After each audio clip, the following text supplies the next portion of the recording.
你知唔知全球 RAM 市場即係 DRAM 市場一直以嚟都係俾3間巨頭壟斷晒。SK、海力士同三星2間都係韓國公司，再加埋美國嘅美光，呢3間加埋佔咗全球 DRAM 市場超過95%。中國呢，長期依賴進口，毫無話語權，每年要花幾千億人民幣去買人哋嘅記憶體晶片。你諗下，呢個係幾咁恐怖嘅卡脖子局面。但係有一間中國公司就係長鑫科技，佢哋被美國商務部列入咗實體清單，即係黑名單，禁止美國企業向佢哋出售設備同技術。美國嘅目的好簡單，就係要扼殺中國 DRAM 產業嘅發展。但係長鑫科技唔單止冇倒下，反而愈打愈強，仲創造咗一個震撼世界嘅奇蹟。而呢個奇蹟背後嘅男人就係朱一鳴。你諗下，一個身家隨時過千億嘅 CEO， 竟然有足足8年時間1蚊人工都冇出過俾自己，唔係講笑，係真係1毫子都冇拎過。佢仲要係主動咁做，仲要立埋軍令狀，話公司唔賺錢，我唔出糧。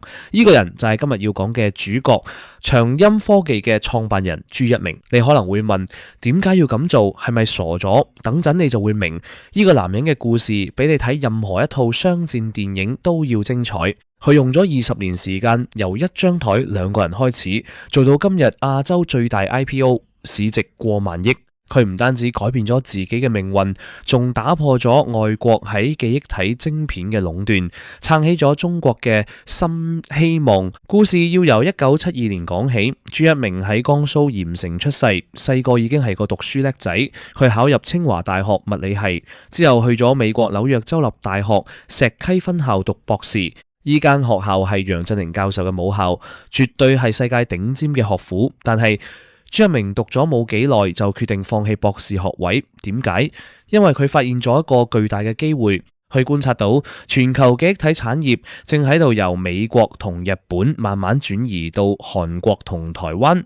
佢心諗，既然可以轉去韓國，點解唔可以轉去中國？佢嘅目標好清晰，要做中國版三星。2005年，朱一鳴返咗嚟中國，創立咗兆易創新。你冇聽錯，係由1張台得2個人開始。佢哋做嘅係記憶體晶片入面嘅 NOR Flash。呢種技術當時外國已經做咗好多年，中國係零，但係朱一鳴冇放棄，捱過咗2008年嘅金融海嘯，研發咗中國第一顆 SRAM 同 NOR Flash。到咗2016年，兆易創新成功上市 ，NOR Flash 做咗全球3大供應商之一。你可能會話呢個已經好成功啦，仲想點？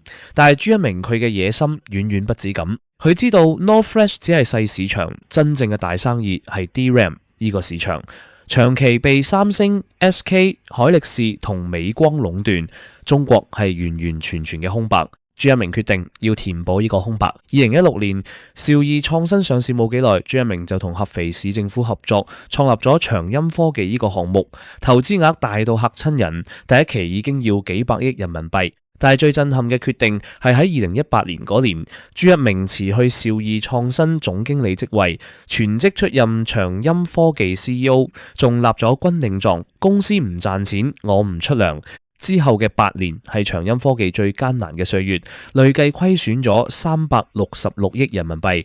朱一鳴日日着住工廠制服喺生產線同工程師一齊搏殺，幾乎24小時都喺工廠。佢話呢個係我嘅使命，我冇得揀。2019年終於迎來咗突破，長鑫科技推出咗中國首款自主研發嘅 DRAM 晶片8吉字節 DDR4， 代表中國終於有咗自己嘅 DRAM 技術。之後幾年，長鑫科技不斷追趕，到咗2025年轉虧為盈。2026年第一季，公司營收508億人民幣，同比增長719%，淨利潤330億，增長1268%。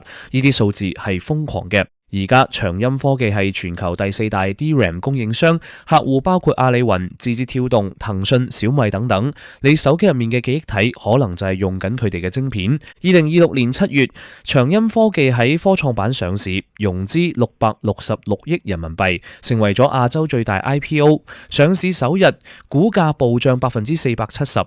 朱一鳴嘅身家瞬間升到900至1390億人民幣，但係佢冇將呢啲錢攞晒去享受，佢做咗一個更大嘅決定，將自己持有嘅7.68億股，市值超過200億人民幣分俾全體員工，呢個係 A 股歷史最大嘅個人股權激勵計劃。佢話公司嘅成功係屬於每一個同事嘅。你可能會問，朱一鳴到底係點樣捱過呢8年？佢冇出糧，屋企人點生活？其實佢之前喺兆易創新嘅收入已經足夠生活好耐，但係佢選擇咗將所有資源全部投入長鑫科技。佢話：我唔係為咗錢，我係為咗一個夢想。呢個夢想就係要打破外國喺記憶體晶片嘅壟斷，讓中國喺呢個領域有自己嘅話語權。佢做到咗。今日嘅長鑫科技唔單止係一間公司，更加係中國半導體產業嘅驕傲。朱一鳴用8年時間，1蚊人工都唔出，換嚟嘅係一個10000億市值嘅帝國，同埋中國嘅新希望。你覺得呢個故事點樣？係咪好震撼？如果你都中意呢類型嘅故事，記得俾個 like 同埋訂閱我哋嘅頻道。我哋下次再同你講更多關於科技、創業同夢想嘅故事。多謝收睇，下次見。